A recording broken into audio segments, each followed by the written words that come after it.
Hoje a minha meditação é sobre o nascimento de Yeshua. Eu costumo fazer essa reflexão geralmente no final do nosso ano, do nosso calendário, porque é quando se celebra o Natal, né? Instituído pela Igreja, no dia 25 de dezembro. Mas, se estudarmos a palavra, meditarmos na lei, nos profetas, a gente vai perceber que Yeshua não nasceu em dezembro, nem em novembro, nem em janeiro. Os filmes que retratam o nascimento de Yeshua mostram ele nascendo, recebendo a visita dos 3 reis magos, que se você olhar na escritura não eram 3, eram uns magos, basta ler lá em Mateus, você vai ver. Os presentes eram 3, mas não 3 reis magos. E logo na manhã seguinte, eles descem ao Egito, Maria, José e Yeshua. Mas será que foi isso mesmo que aconteceu? Será que os filmes estão certos? Ou a palavra está certa? Eu pediria aos irmãos que, depois de ouvir esses áudios, que checassem na Escritura para ver se não é assim. O livro de Lucas é o que melhor retrata o nascimento de Yeshua, onde vai falar inclusive dos tios de Yeshua, os pais de João Batista, Zacarias e Isabel. Zacarias era sacerdote, ele servia no templo.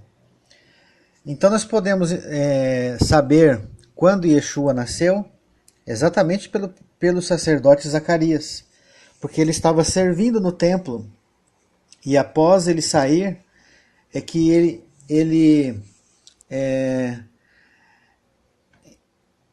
recebeu a notícia que seria pai. E após ele sair, ele ficou sabendo que sua esposa estava grávida, a Isabel. Mas, se você pegar lá 1 Crônicas, no capítulo 24, tem a ordem dos sacerdotes. E se você perceber em Lucas, Zacarias era do turno de Abias, a 8ª turma, do total de 24, sendo que cada turma ficava 15 dias no templo. E a primeira turno começava no primeiro mês do primeiro dia do ano bíblico, que é o mês de Aviv, que é o mês da Páscoa, que coincide com o nosso calendário, março, abril de cada ano, ou março ou abril de cada ano. Então, se João Batista foi concebido entre março e abril, ele nasceu 9 meses depois, que daria aproximadamente janeiro, finalzinho de dezembro, início de janeiro. Nós vemos um relato que quando Maria se engravidou, a Isabel estava de 6 meses de gravidez. Entende? E a gente vai ver pelo nascimento de João Batista que Yeshua nasceu muito provavelmente na festa dos tabernáculos. Setembro, outubro, né? E que quando ele nasceu, os pastores estavam com seus rebanhos à noite. Por que eu citei no início desse áudio que novembro, dezembro e janeiro não é? Porque em Israel, nessa época do ano, costuma até nevar. É inverno. Então é impossível que os pastores estivessem com seus rebanhos à noite em época de inverno. Prosseguindo, a gente vê o relato. Então vamos ver se Yeshua foi no dia seguinte com a sua família para o Egito. Não é isso que diz o texto? Não é isso que diz os filmes? Então vamos ver no texto. Lucas, no capítulo 2, verso 21, diz assim: completados 8 dias para ser circuncidado, o menino deram-lhe o nome de Yeshua, como se chamara o anjo, antes de ser concebido. Então, na cultura judaica, o nome só é dado no 8º dia. Não é igual na cultura ocidental, onde o pai e a mãe falam assim, vamos chamar ele de fulano, ciclano, etc. O nome de batismo era dado na cultura judaica no 8º dia, no ato da sua circuncisão. Mas muitos vão dizer, mas tudo bem, você podia fazer a circuncisão no Egito? Podia, né? Mas olha o detalhe na continuação, verso 22, do capítulo 2 de Lucas. Passados os dias da purificação deles, segundo a lei de Moisés, levaram-no a Jerusalém para o apresentarem ao Senhor. Que dia de purificação é essa daqui? É aquela purificação que tanto a criança quanto a mãe deviam ter, né? E isso está na lei, lá em Levítico, no capítulo 12. Vamos ler o que está em Levítico, capítulo 12, verso 1 em diante. Disse mais o Senhor a Moisés: fala aos filhos de Israel, se uma mulher conceber e tiver um menino, será imunda por 7 dias, como nos dias da sua menstruação será imunda. E no 8º dia se circuncidará ao menino a carne do seu prepúcio. Depois ficará ela ainda 33 dias a purificar-se de seu sangue. Nenhuma coisa santa tocará, nem entrará no santuário, até que se cumprir os dias da sua purificação.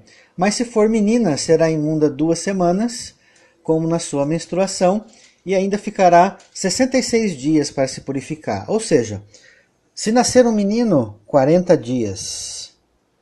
Se nascer menina, 80 dias.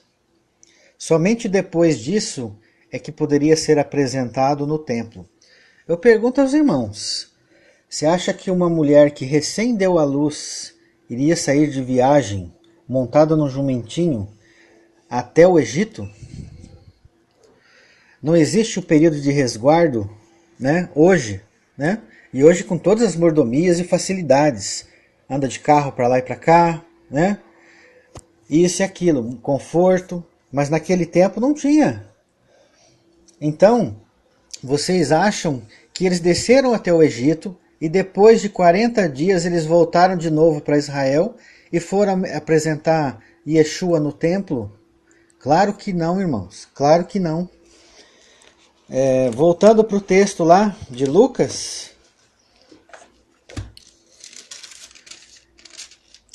e levaram para apresentar ao Senhor, Lucas 2, 22. Olha Lucas 24. E para oferecer um sacrifício segundo o que está escrito na lei de Moisés, um par de rolas e 2 pombinhos. Por aqui, irmãos, dá para a gente saber se a família de Yeshua era rica ou era pobre. Exatamente pela oferta que eles deram na apresentação do menino no templo.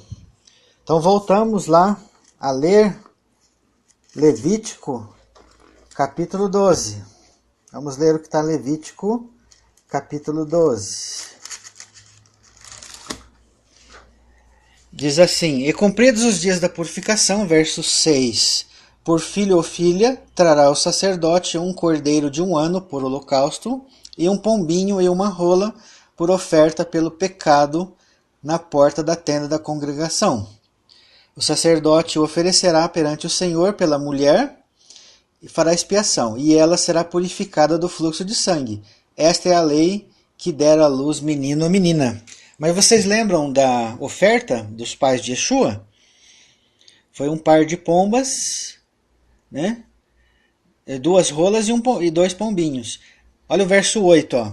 Mas se as suas posses, de Levítico 12, mas se as suas posses não lhe permitirem trazer um cordeiro, tomará então 2 rolas e 2 pombinhos, um para o holocausto e outro para a oferta do pecado.